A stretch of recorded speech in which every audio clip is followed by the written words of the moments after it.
মাহবুব আলমের সাথে ইমতিয়াজ ভুঁইয়ার কি কথা হলো জানা নেই, তবে মাহবুব আলম বিয়েতে মত দিয়েছেন এটা সকলের জানা। মাহুদি মাহফুজ বোনের বিয়ে দিতে সম্মত ছিল না। বাবার রাজি হয়ে যাওয়ায় অনেক ক্ষেপে গেছে তারা। বড় ভাইয়ের নম্বরে বারংবার চেষ্টা করেও কল ঢোকেনি। ফোন দিলেই বলছে, আপনি যে নম্বরে কল দিয়েছেন তা এই মুহূর্তে বন্ধ আছে, অনুগ্রহপূর্বক কিছুক্ষণ পর আবার চেষ্টা করুন। The number is currently unreachable, please try again. রাগে মাহুদি কথা বলতে ভুলে গেল। মাহবুব আলম মেয়ের রুমে গিয়ে আস্তে করে বলল, বাবা, তোমার খারাপ চাইবো না মামুনি, বাবাকে বিশ্বাস আছে? মানহা বাবার দিকে ছলছল নেত্রে তাকিয়ে থাকলো। বাবার চোখের দিকে তাকিয়ে মানহা চুপ মেরে গেল। মাহবুব আলম মেয়ের মাথা বুকে টেনে বললেন, বাবা তোমাকে অনেক ভালোবাসি, এই বিয়েটা হলে তুমি ভালো থাকবে। তুমি কি বিয়েতে মত দেবে? মানহা বাবার কোলে আদুরে বিড়াল ছানার মতো পড়ে রইল, কিচ্ছু বলল না। তার চোখ থেকে বর্ষণ হচ্ছে। বাবার মুখের উপর আজ পর্যন্ত কোনো কথা বলেনি, কিন্তু এবার চিল্লিয়ে বলতে ইচ্ছে করছে, বাবা, আমি বিয়ে করব না। মাহবুব আলম মেয়ের বোনের কথা বুঝলেন যেন। মেয়েকে নিজের বুক থেকে তুলে চোখ মুছে বললেন, বাবাকে বিশ্বাস করলে বিয়েতে মত দিও, আর যদি বিশ্বাস না করো তাহলে মত না দিলেও সমস্যা নেই, আমি তাদেরকে না করে দেব। মানহা দ্বিধা দ্বন্দ্বে বাবার মুখের দিকে চাইল। বাবাকে অবিশ্বাস সে কোনো কালেই করে না, কিন্তু এবার সে দোটানায় ভুগছে। বেশ অনেকক্ষণ পর মেয়ের ঘর থেকে বের হলেন মাহবুব আলম। মাহুদি মাহফুজ বাবার দিকে চেয়ে আছে। মাহবুব আলম ধীর পায়ে হেঁটে উঠোনে বসা ইমতিয়াজ ভুঁইয়ার উদ্দেশ্যে বললেন, মেয়ে বিয়েতে রাজি। ইমতিয়াজ ভুঁইয়ার মুখ উজ্জ্বল হলো। এইভাবে ঠোঁটের কোণে সূক্ষ্ম হাসি। মাহুদি বাবাকে পাশে টেনে চাপা স্বরে বলল, কি সব বলছেন আব্বা? আপনার মাথা ঠিক আছে? ইঞ্জিনিয়ার পাত্রের কাছে বিয়ে দিলেন না মেয়েকে, এত তাড়াতাড়ি বিয়ে দেবেন না বলে, অথচ আজ বিয়েতে মত দিচ্ছেন কেন? মাহবুব আলম শান্ত কণ্ঠে বললেন, কারণ এর থেকে যোগ্য পাত্র আমার মানহার জন্য একটিও নেই। মাহুদি ভীষণ অবাক হলো। সে বিস্মিত কণ্ঠে বলল, এসব কি বলছেন আব্বা? আপনি কি পুরনো দিনের কথা ভুলে গেছেন? ওই পরিবারের সাথে দ্বন্দ্বের কথা ভুলে গেছেন? এতকাল মানহার জন্য যেমন আল্লাভীরু পাত্রের সন্ধান আপনি করেছেন, ইহাব ভুইয়া কি সেরকম ছেলে? আপনি কি তাদের টাকা পয়সা দেখে মানহাকে কুরবানি করছেন আব্বা? মাহবুব আলম ছেলেকে ধমকে উঠে বললেন, মাহদি, মুখে লাগাম টানো। আমি যা জানি বা আমার যে অভিজ্ঞতা তার 1%ও এখনো পর্যন্ত অর্জন করতে পারোনি তোমরা, তাই অহেতুক ফালতু কথা বলে আমাকে রাগিয়ে দেবে না। মাহুদি এই প্রথম বাবার সাথে এত অবাধ্য হয়ে কথা বলেছে, তাই দুঃখিত বলে অন্য পাশে সরে গেল। মাহবুব আলম ধীর পায়ে হেঁটে ফাঁকা চেয়ারে বসলেন। তারপর বললেন, বিয়ের দিন তারিখ ঠিক করে ফেলুন তাহলে। ইমতিয়াজ ভুঁইয়া গলা খাকারি দিয়ে বললেন, জি, আজকেই আকদরা সেরে ফেলতে চাচ্ছিলাম। কিন্তু আমার বড় ছেলের অনুপস্থিতিতে বিয়েটা দিই কিভাবে? বিয়েটা 2-1 দিন পরে হলে ভালো হয় না? ইহাব চট করে বলে বসলো, এখন তো শুধু কাবিন করে রাখবো, উঠিয়ে তো নিব না। যেদিন উঠিয়ে নিব সেদিন না হয় আপনাদের বড় ছেলেকে ইনফর্ম করবেন। ইহাবের শেষের কথাটা কিছুটা গম্ভীর শোনালো। মাহবুব আলম কিছুটা বিভ্রান্ত হলেন। মাহুদি মাহফুজ বাবার পেছনে দাঁড়িয়ে আছে। মাহফুজ কিছুটা উচ্চস্বরে বলল, আমাদের বড় ভাইয়া না আসা অবধি বিয়েটা হচ্ছে না। বিয়েতে তো মত দেয়াই হয়েছে, আপনারা বলেছেন মত শুনেই চলে যাবেন, কিন্তু এখন আবার আকদ সেরে ফেলতে চাওয়ার কারণ কি? কথাটা শুনে ইহাব হাতের মুঠো শক্ত করে ফেলল। ইমতিয়াজ ভুঁইয়া মাহফুজের দিকে চেয়ে মুচকি হাসলেন, বললেন, আরে তো রেগে যাওয়ার কিছু নেই, তোমাদের ভাইয়াকে আজকে ইনফর্ম করো, সে আসলে না হয় আমরা বিয়েটা পড়াবো। মাহফুজ কথার খেই হারালো যেন। বড় ভাইকে তো ফোনে পাওয়া যাচ্ছে না। ইভেন নিশাদ ভাবির ফোনও সুইচ অফ। কিভাবে যোগাযোগ করবে তাদের সাথে? মাহবুব আলম শান্ত কণ্ঠে বললেন, ঠিক আছে, আকদ সেরে ফেলুন। মাহুদি মাহফুজ উভয়েই চমকে গেল। ইমতিয়াজ ভুইয়া এবং ইহাব ভুইয়ার ঠোঁটে রহস্যময় মুচকি হাসি। ইমতিয়াজ ভুইয়া আলহামদুলিল্লাহ বলে একটি মিষ্টি মুখে পড়লেন। খুবই সাদা মাটা ভাবে 2 লক্ষ টাকা কাবিন ধরে ইহাব ভুইয়া এবং মানহা আফরিনের বিবাহ সম্পন্ন হলো। বিয়ে সম্পন্ন করে ভুইয়া পরিবার চলে গেলেন। মাহুদি মাহফুজ বাবার সাথে একটা কথাও বলল না। ভীষণ রেগে আছে তারা। মাইমুনা বেগম মেয়ের ঘরে মেয়ের কান্না থামাচ্ছেন। মাহবুব আলম উঠোনে বসে রইলেন। তার চোখে মুখে অজস্র রহস্য খেলা করছে। মারওয়ান খুব সকালে কোথায় যেন বের হয়েছে। নিশাতের ফোনটা নষ্ট হয়ে গেছে, ফোনটা ঠিক করাতে হবে। গত পরশু স্কুলের সিঁড়ি বেয়ে নামতে গিয়ে হাত ফসকে ফোনটা পড়ে গিয়ে 12টা বেজে গেছে। কারোর সাথে যোগাযোগও করতে পারছে না। ফজর পরে নিত্যদিনের কাছে ব্যস্ত হয়ে পড়ল নিশাত। মারওয়ানকে এত সকালে তাদের বিয়ের পর থেকে আজ অব্দি বের হতে দেখেনি। বেশ কিছুদিন মারওয়ান প্রচণ্ড অস্বাভাবিক আচরণ করছে। গত কয়েকদিন মারওয়ানকে তার কাছে রহস্যময় মানব মনে হচ্ছে। নিশাতের মন খারাপ, কিছু ভাবতে চাচ্ছে না, তবুও মনে উদয় হচ্ছে লোকটা খারাপ কিছুর সাথে জড়িয়ে গেল না তো। এই চিন্তা তাকে ভেতর থেকে অস্থির করে তুলছে। ইদানিং বেশিরভাগ সময় বাইরে কাটাচ্ছে, স্বভাবেও বেশ পরিবর্তন এসেছে। পায়ে কারো ছোঁয়া পেয়ে নিশাতের ভাবনার ছেদ ঘটল। নিশাত তাকিয়ে দেখল নাহুয়ান ছলো ছলো নয়নে তাকিয়ে আছে। নিশাত তা দেখে বলল, আরে আব্বার চোখে পানি কেন? বাবা কই? হাই আল্লাহ, বাবার জন্য কাঁদছেন? বাবা তো বাইরে গেছে, এসে পড়বে কিছুক্ষণ পর। নাহুয়ান মায়ের জামা টেনে বলল, বাবার কাছে যাব। আচ্ছা যাবে, এখন মুখ ধুয়ে দিই চলো। বলেই ছেলেকে মুখ ধুইয়ে খাবার খাইয়ে দিতে লাগলো। নাহুয়ান খাবার মুখে ঢুকিয়ে না চিবিয়ে বসে আছে। নিশাত প্রথমে অতটা পাত্তা দেয়নি, কিন্তু ছেলেকে আজকে খাবার নিয়ে ঝামেলা করতে দেখে বলল, খাবার খাচ্ছ না কেন নাহুয়ান? নাহুয়ান চোখ ছলছলো করে বলল, বাবা নাই, বাবা কখন আসবে? নিশাত ছেলেকে কাছে টেনে আদর করতে করতে বলল, বাবা এসে পড়বে, আপনি খেলেই চলে আসবে। শান্ত বাচ্চার মতো খাবার খেয়ে নিন। নাহুয়ান অল্প খেয়ে আর খেলো না। নিশাত হিমশিম খেলো বাচ্চাটাকে খাওয়াতে। এতদিন মারওয়ান খাওয়াতো, দেখাশোনা করত, আজকে সে না থাকায় তার অভাব বোধ করছে নিশাত। লোকটা কাছে থাকলে আর যাই হোক বাচ্চাটার দেখভাল নিয়ে নিশাতের টেনশন করতে হয়নি। বাচ্চাটাও বাবার ন্যাওটা, বাবাকে দেখেনি দেখে খাবারের প্রতি অনীহা দেখাচ্ছে। চঞ্চলতা উচ্ছলতা নেই, কেমন যেন ম্লান ও মনমরা ভাব নিয়ে বসে আছে মায়ের কাছে। নিশাতের স্কুলে যেতে হবে একটু পর। লোকটা না আসলে বাচ্চাটার দেখভাল করবে কে? নিশাত ঘড়ির দিকে চাইলো, এখনো আসছে না কেন? চিন্তায় অস্থির অস্থির লাগছে তার। ফোনটাও নষ্ট, যে কল দিয়ে জানবে কোথায় আছে।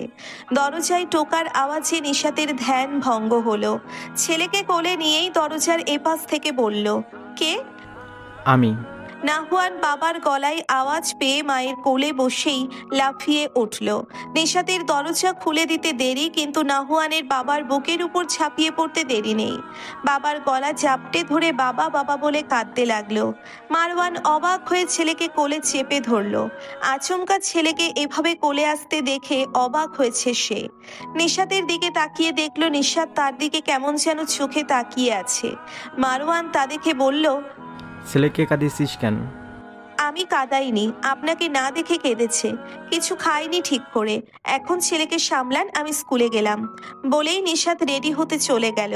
মারওয়ান ছেলেকে কোল থেকে উঠিয়ে বলল, ওই তুই কাঁদিস কেন? একদম চটকে ভত্তা করে খেয়ে ফেলবো। নাহওয়ান নাক টানতে টানতে বলল, ইন্না বত্তা কাই না। তোকে খেতে বললো কে? আমি খাবো তোকে। না। হ্যাঁ। মা মাইল দিবে। তোর মাকে মাইর দেব, তাকে শুদ্ধ খেয়ে ফেলবো। লিলিপুটের ছাও, কেউ বাদ যাবে না, দুটোই আমার পেটে যাবে। নিশাত ব্যাগ কাঁধে ঝুলিয়ে হেঁটে আস্তে আস্তে বলল, ছেলেকে এসব কি শেখাচ্ছেন? একদিন নিষেধ করেছি না, বাচ্চাদের সামনে যা বলা হয় তা তারা দ্রুত আয়ত্ত করে ফেলে। কি সব ছাতার মাথা শেখান? দামড়া পুরুষ হয়েছেন, কোথায় কি বলতে হয় সেটাও শিখিয়ে দিতে হবে আপনাকে এখন? ওরে বাপ্পে, লিলিপুট ম্যাডাম ফজিয়া নিশাতের কাছ থেকে আমাকে এখন শিখতে হবে কোথায় কি বলতে হবে। এসব জ্ঞান আমাকে না দিয়ে স্কুলের চ্যাংরা পোলাপানদের দিয়েন লিলিপুট ম্যাডাম। নিশাত রাগে গজগজ করতে লাগলো। মারওয়ান ছেলেকে নিয়ে রুমে চলে গেল। নিশাতও নিজের গন্তব্যে চলে গেল। ইমতিয়াজ ভুইয়া নিজেদের রুমে ঘুরঘুর করছেন। উর্মি ভুইয়া বই পড়ছেন। সময় পেলেই তিনি বই পড়েন। আজকেও অবসরে বই নিয়ে বসেছেন, সাথে নোটবুকও আছে। বইয়ের গুরুত্বপূর্ণ কিছু লাইন আন্ডারলাইন করে নোটবুকে টুকে রাখছেন। ইমতিয়াজ ভুইয়ার ঘোরাঘুরি তার নজরে পড়ছে না। সে নিজের ভাবনায় গভীরভাবে মগ্ন। হঠাৎ করে পাশে কারো গা ঘেঁষে বসায় ভাবনা থেকে বেরিয়ে এলেন। উর্মি ভুইয়া বই থেকে মুখ তুলে পাশে চাইলেন। ছেলেকে দেখে বললেন, হোয়াট হ্যাপেন্ড? আসলে আম্মু, গুরুত্বপূর্ণ কথা ছিল। উর্মি ভুইয়া ভ্রু কুঁচকে বললেন, বলে ফেলো, ভনিতা করছো কেন? ইয়ে মানে কি? আসলে আম্মু, আমার বিয়ে হয়ে গেছে, দোয়া করো। কথাটা এক নিঃশ্বাসে বলে ইহা পগার পার। উর্মি ভুইয়া কথা বলতে ভুলে গেলেন। হতভম্ব হয়ে তাকিয়ে থাকলেন ছেলের যাওয়ার পানে। ইমতিয়াজ ভুইয়া অদূরে দাঁড়িয়ে কপালের ঘাম মুছছেন। উর্মি ভুইয়া তার দিকে শান্ত দৃষ্টিতে চাইলেন। ইমতিয়াজ ভুইয়ার মনে হলো তার শরীর প্যারালাইজড হয়ে গেছে। উর্মি ভুইয়াকে কোনো কথা না বলে তার দিকে ঠান্ডা দৃষ্টি মেলে চাইতে দেখে তিনি কি বলবেন কথা খুঁজে পেলেন না। উর্মি ভুইয়া কোনো কথা না বলে আবারও বইয়ে মনোযোগ দিলেন। ইমতিয়াজ ভুইয়ার ভয় আরো বেড়ে গেল। চিল্লাচিল্লি করে যদি রাগটা মেটাতো তাহলে তো একটু বুক থেকে পাথরটা নামতো। এমন শান্ত হয়ে আছে মানে একটা ঝড় আসার পূর্বাভাস। ইমতিয়াজ ভুইয়া ধীরে ধীরে হেঁটে স্ত্রীর পাশে বসলেন। উর্মি ভুইয়া তবুও কিচ্ছু বললেন না। ইমতিয়াজ ভুইয়া চট করে স্ত্রীর হাত ধরে বললেন, I am sorry. Why? Urmi ভুইয়ার শান্ত কণ্ঠ। সেদিনের বিহেভিয়ারের জন্য এক্সট্রিমলি সরি। উর্মি ভুইয়া কিছু বললেন না। স্বামীর হাতের ফাঁক থেকে নিজের হাত টেনে সরিয়ে বই বন্ধ করলেন। উঠে বারান্দায় গিয়ে বসলেন। ইমতিয়াজ ভুইয়াও স্ত্রীর পিছু পিছু গেলেন। তার হঠাৎ করে যৌবনের কথা মনে পড়ে গেল। উর্মির পিছনে এভাবে এককালে ঘুরতেন তিনি ভেবে কিছুটা মুচকি হাসলেন। বারান্দার গ্রিল ধরে বাইরে তাকিয়ে আছেন উর্মি ভুইয়া। পাশে স্বামীর উপস্থিতি পেয়ে বললেন, আপনার মধ্যে এখনো অহংকার এবং ক্ষমতার দাপট আছে, এটা কি আপনি বিশ্বাস করেন? ইমতিয়াজ ভুইয়া কেঁপে উঠে স্ত্রীর দিকে চাইলেন। উর্মি ভুইয়া আগের মতোই বলতে লাগলেন, আপনি সবার সামনে দেখান যে আপনি আমাকে ভীষণ ভয় পান, আদতে কিন্তু এটা না। আপনি আমাকে সম্মানটুকুও করেন না। কি বলছো উর্মি? উর্মি ভুইয়া বাইরে থেকে নজর ফিরিয়ে স্বামীর দিকে চাইলেন। তার চোখ দুটো ভয়ঙ্কর দেখাচ্ছে। স্বামীর পাঞ্জাবির কলার দুহাতের মুঠোয় পাকিয়ে বললেন, আমাকে আপনার বোকা মনে হয়? আরে শান্ত হও উর্মি, তোমাকে আমার মোটেও বোকা মনে হয় না, বোমা মনে হয়, বোমা। আপনি আমার সাথে ইয়ার্কি করছেন? না, বহু বছর পর আগের উর্মিকে দেখছি তো, তাই আগের কথা বেরিয়ে গেছে। উর্মি ভুইয়া কথাটা শুনে হাসতে হাসতে মাটিতে বসে গেলেন। বললেন, বহু বছর আগে উর্মি কবেই মারা গেছে, আগের উর্মি এলো কোত্থেকে? ইমতিয়াজ ভুইয়া স্ত্রীর পাশে বসে মাথাটা বুকে টেনে বললেন, আমার উর্মি আছে। আমার উর্মি আমার ওপর সাময়িক রাগ করেছে, কিন্তু আমি জানি আমার উর্মি এখনো জীবিত। হ্যাঁ। উর্মি ভুইয়া বললেন, না, ওই উর্মির কোনো ঠাঁই আমি আমার জীবনে রাখিনি। এখন যে উর্মি আছে সে সম্পূর্ণ নতুন উর্মি, আগের উর্মিকে মারিয়ে যার সৃষ্টি। বলেই উন্মাদের মতো হাসতে লাগলেন। ইমতিয়াজ ভুইয়া স্ত্রীকে আরো গভীরভাবে জড়িয়ে ধরলেন। উর্মি ভুইয়া হাসি থামিয়ে বললেন, ছেলে মেয়েকে খুব শুষ্কভাবে আমার থেকে কেড়ে নিচ্ছেন, তাই না? আজ ছেলে মাকে ছাড়াই বিয়ে করে ফেললো, অনুমতি পর্যন্ত নিল না। কালকে মেয়ে করবে। বাহ, তাদের জীবনে আমার দরকার কি? তাদের বাবাই তাদের সব, মায়ের কোনো ভ্যালু নেই। শুধু কাবিন করিয়ে রেখেছি উর্মি, তাছাড়া তুমি রেগেছিলে দেখে তোমার পারমিশন নেওয়ার সাহস আমাদের কারো হয়নি। উর্মি ভুইয়া আবারও হেসে দিলেন। বললেন, আমার সাথে কথা বলতে সাহসও লাগে আপনাদের? বলে কিছুক্ষণ হেসে একেবারে নিশ্চুপ হয়ে গেলেন। ইমতিয়াজ ভুইয়া স্ত্রীর মাথায় হাত বুলাতে বুলাতে বললেন, তুমি আগের বাচ্চা উর্মি আছো, আমি ভেবেছিলাম বড় হয়ে গেছো। এই বয়সেও সামান্য বিষয় নিয়ে এত অভিমান, হ্যাঁ? উর্মি ভূঁইয়ার চোখে থই থই করছে জলে। রাতে প্রবল বর্ষণ মাথায় নিয়ে মারওয়ান ঘরে ফিরল। রাত বাজে তখন 2:30। নিশাত খাটের উপর শক্ত হয়ে বসে আছে। মারওয়ান মাথা মুছে জামা পাল্টিয়ে নিশাতকে ভাত দিতে বলল, কিন্তু নিশাতের কোনো নড়চড় নেই। মারওয়ান বলল, সমস্যা কি? কখন থেকে বাচ্চাচ্ছি, দিচ্ছিস না কেন? এগুলো কি? হাতের বস্তুগুলো মারওয়ানের দিকে ধরে বলল। মারওয়ান ভেতরে ভেতরে চমকে উঠল, কিন্তু ওপরে স্বাভাবিক থাকলো। নিশাত উঠে দাঁড়িয়ে মারওয়ানের সামনে দাঁড়িয়ে বলতে লাগলো, ইয়ারপিস, হিডেন ক্যামেরা, ট্র্যাকার এসব আমাদের ঘরে কি করে? মারওয়ান চুপ করেই আছে। নিশাতের ধৈর্যের বাঁধ ভেঙে গেল। কিছুটা উচ্চ শব্দে বলল, আমাদের ঘরের বাল্বের ভিতরে হিডেন ক্যামেরা কি করছে? আলমারির ভিতর ট্র্যাকার কিভাবে এলো? কি করছেন আপনি? সত্যি করে বলুন। এগুলো রেখে দাও। আজকে না জেনে আমি কিছুতেই এসব রাখবো না। কি করে বেড়াচ্ছেন আপনি? স্ট্রেট কাট বলুন। এসব নিশ্চয়ই ঘরে হেঁটে হেঁটে আসেনি। এক বড় ভাই এসব দিয়েছেন, তিনি পুলিশে চাকরি করেন। কয়েকদিন আমার কাছে এসব রাখতে বলেছেন, উনি সময় হলে চেয়ে নেবেন। ব্যাস এটুকুই।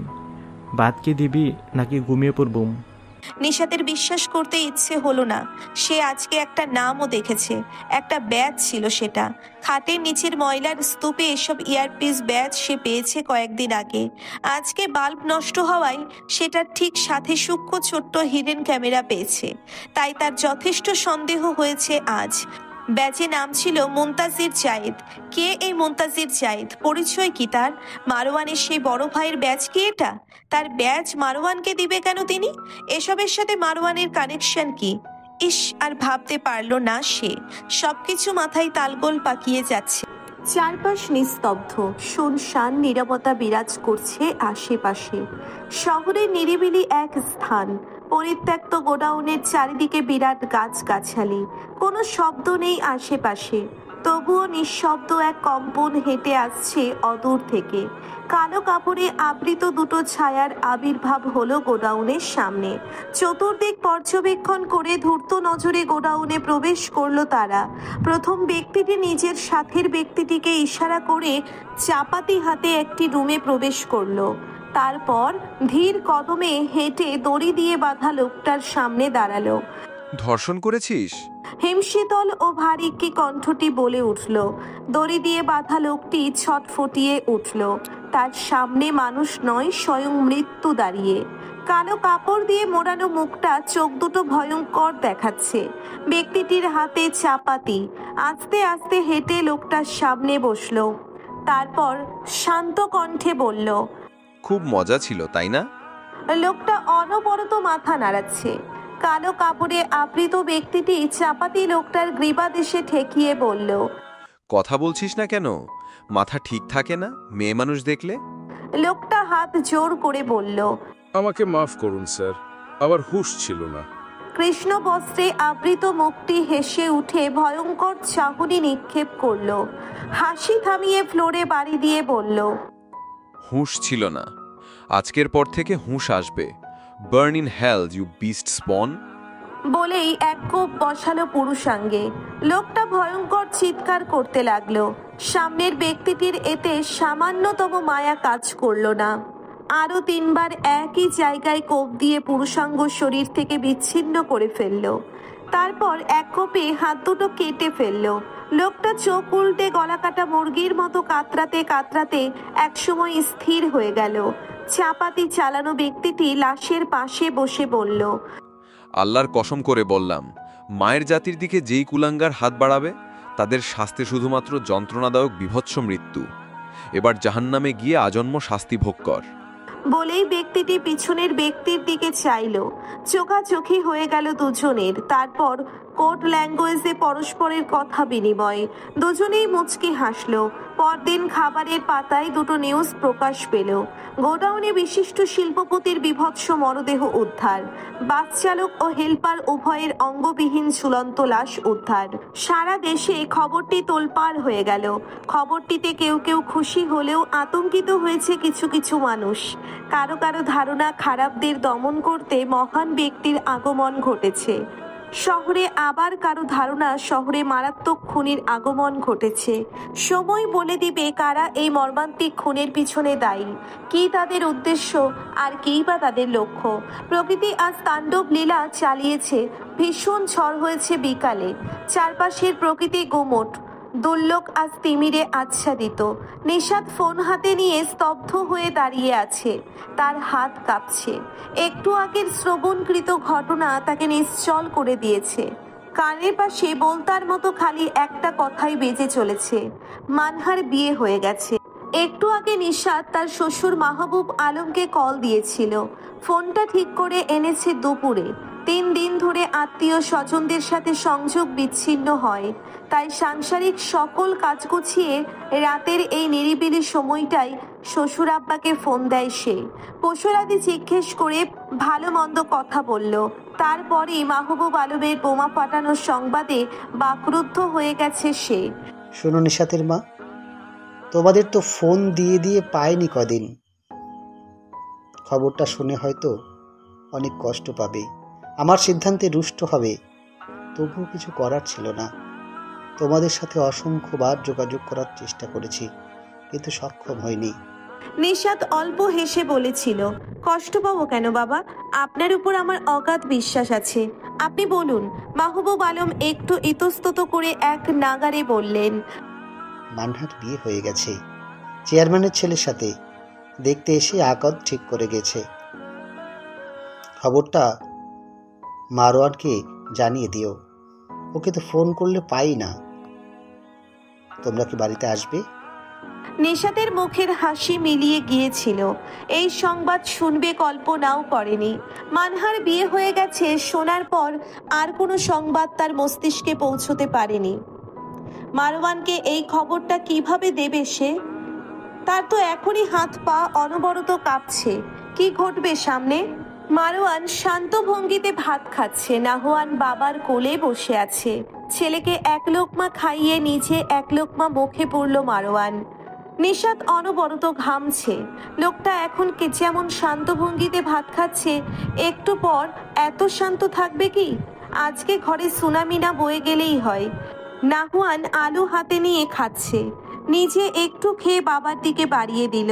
মারওয়ান নাহওয়ানের ছোট ছোট আঙ্গুলে কামড় দিয়ে আলু খেলো। নাহওয়ান বাবাকে নিজের আঙ্গুল খেতে দেখে বলল, বেতা বেতা আঙ্গুল কাও কেন? আলু কাও। না, তোকে খাবো। আমার আলু তেমন পছন্দ না, তোর আঙ্গুলগুলো জবরদস্ত। জবরদস্ত? নাহওয়ান নিজের আঙ্গুল উঁচিয়ে বলল। মারওয়ান হো হো করে হেসে দিল। নিশাতের দিকে চেয়ে বলল, এসব কথা কিভাবে বলে আমার সব? বলে আবার হাসলো। নিশাত হালকা হাসার চেষ্টা করলো। আজকে বাপ বেটার খুনসুটিতে তার হাসি আসছে না, ঘেমে উঠছে একটু পর পর। মারওয়ানের এদিকে খেয়াল নেই, সে ছেলের সাথে খুনসুটিতে মত্ত।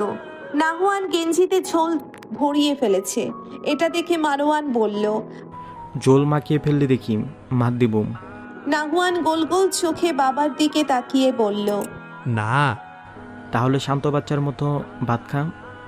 কাই বলেই ফিচ করে হেসে দিল। একটা আলুর টুকরোতে কামড় দিয়ে আবার আয়েশ করে খেতে লাগলো।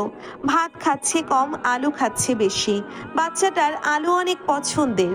মারওয়ান নিশাতকে ভাত হাতে বসে থাকতে দেখে ভ্রু কুচকালো। জিজ্ঞেস করলো, কি হলো? নিশাতের মস্তিষ্কে কথাটা পৌঁছলো না। সে এক মনে ভাতের দিকে তাকিয়ে আছে। মারওয়ান আবারও জিজ্ঞেস করলো, ভাত খাচ্ছ না কেন? নিশাতের ভাবনাচ্যুতি ঘটল। সে মারওয়ানের দিকে চাইল। মারওয়ান জিজ্ঞাসু দৃষ্টিতে তাকিয়ে নিশাত ঘাড় নাড়িয়ে বলল, না খাচ্ছি তো। মারওয়ান আর কিছু বলল না। ছেলেকে খাইয়ে নিজেও খেয়ে উঠল। নিশাত খাবার খেয়ে অনেকক্ষণ পর রুমে গেল। দেখলো মারওয়ান ছেলেকে বুকের উপর নিয়ে ঘুম পাড়াচ্ছে।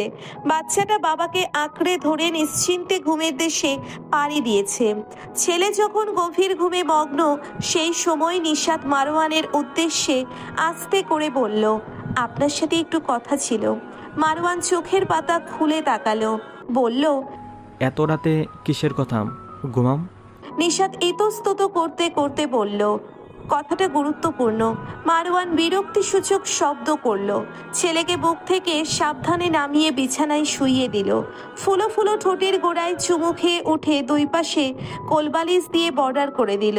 তারপর বসে বলল, কি বলবে বলো, শুনি তোমার গুরুত্বপূর্ণ কথা। নিশাত ঢোক গিলতে লাগলো। তার মুখ দিয়ে কথা বেরোতে চাচ্ছে না। মিনমিন করে বলল, অন্য রুমে চলুন। মারওয়ান এবার সাংঘাতিক বিরক্ত হলো। আশ্চর্য, একটা কথা বলতে এখন অন্য রুমে যেতে হবে কেন? তার মাথায় হঠাৎ কিছু খেলে গেল।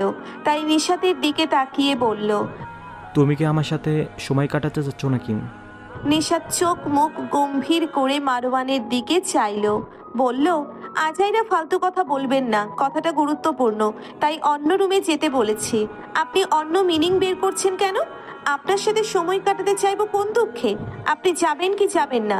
মারওয়ান আড়ামোড়া ভেঙে বলল, চলো যাই, যদি গুরুত্বপূর্ণ কথার সাথে কিছু মিশো আদর আপ্যায়ন পাই মন্দ হয় না। নিশাত আবারও শক্ত চোখে চাইল। মারওয়ান কুটিল হেসে অন্য রুমে যেতে লাগলো। পেছন পেছন নিশাতও চলল। ছেলেকে আরেকবার দেখে পাশের রুমে গেল। মারওয়ান শীষ বাজিয়ে বিছানায় বসলো। নিশাত পাশে বসে বলল, মনোযোগ দিয়ে কথাগুলো শুনবেন। দয়া করে এই রাতের বেলা রিয়াক্ট করবেন না, মাথা ঠান্ডা রাখবেন। ওয়াদা করুন। মারওয়ান ভ্রুকুটি করে বলল, কি এমন কথা যে ওয়াদা করতে হবে? আপনি করুন, তারপর বলছি।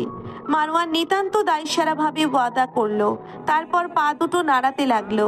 নিশাত গলা খাকারি দিয়ে ধীরে ধীরে বলল, আজকে বাবাকে ফোন করেছিলাম।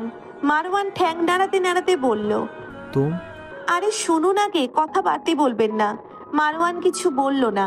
নিশাত এক নিঃশ্বাসে বলল, বাবা বলেছেন মানহার বিয়ে হয়ে গেছে। মারওয়ান আগের মতোই ঠ্যাং নাড়িয়েই যাচ্ছে। নিশাত অবাক হলো, কোনো প্রতিক্রিয়া নেই কেন? নিশাত বলল, আপনি আমার কথা শুনেছেন? হ্যাঁ শুনলাম। কি শুনলেন?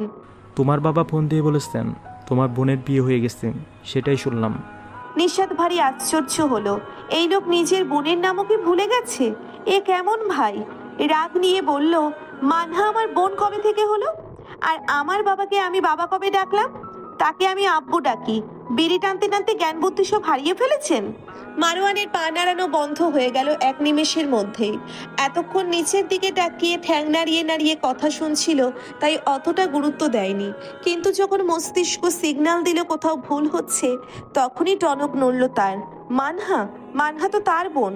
সে চোখ উঠিয়ে এমনভাবে চাইল, নিশাতের বুকে কাঁপুনি ধরে গেল।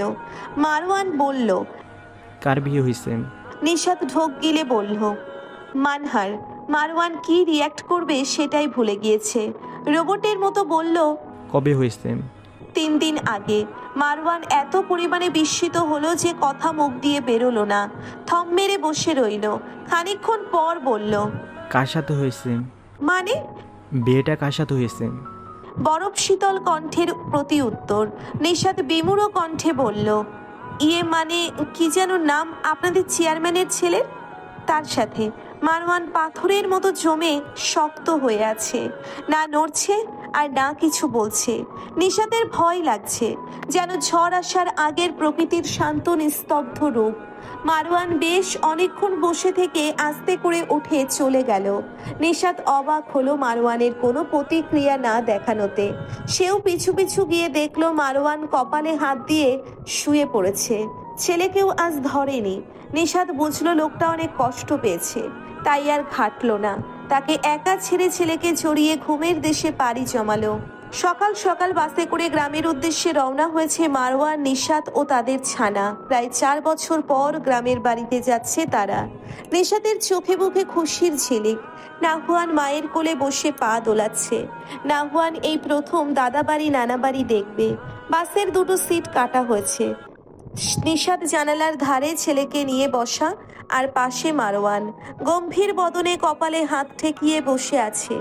বোঝাই যাচ্ছে অনেক চিন্তিত সে। কালকে সারা রাত এক ফোঁটাও ঘুমায়নি লোকটা।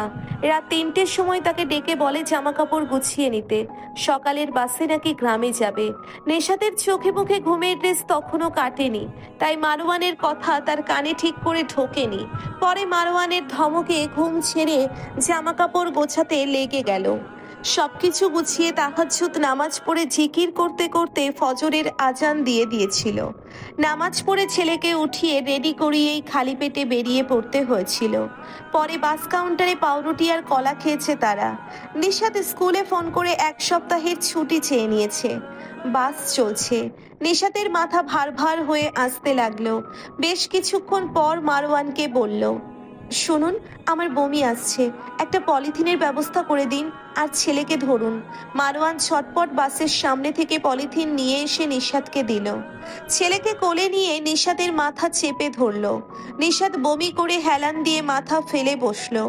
মারওয়ান আস্তে করে জিজ্ঞেস করলো, টক জাতীয় কিছু খাবে? না, এখন কিচ্ছু খাবো না, ভালো লাগছে না, একটু ঘুমাবো। আচ্ছা ঘুমাও। বলেই নিশাতের মাথা টেনে তার ঘাড়ে এনে রাখলো। নাহওয়ান মাকে ঘুমোতে দেখে বাবার দিকে চাইলো। মারওয়ান ওর চাহনি দেখে বলল, তুই ঘুমাবি লিলিপুটে চাও? তাহলে ঘুমাম, ডিস্টার্ব করবি না খবরদার, না হলে আসার দিয়ে বুড়ি বের করে ফেলবো। মাথা বহুত গরম আছে, ঘুমা। নাহওয়ান বাবার দিকে তাকিয়ে বলল, ভুলি বেল করে ফেলবে? হ্যাঁ। ভুলি নাই? আছে। কোথায়? বললাম না আছে, পটলের বাচ্চা। এত কথা বলিস কেন? আচ্ছা ঘুমায়। বলেই বাবার বুকের উপর চোখ বন্ধ করে শুয়ে পড়ল। মারওয়ান স্ত্রী সন্তানকে আগলে রেখে পুরোটা জার্নিতে সামনে তাকিয়ে রইল।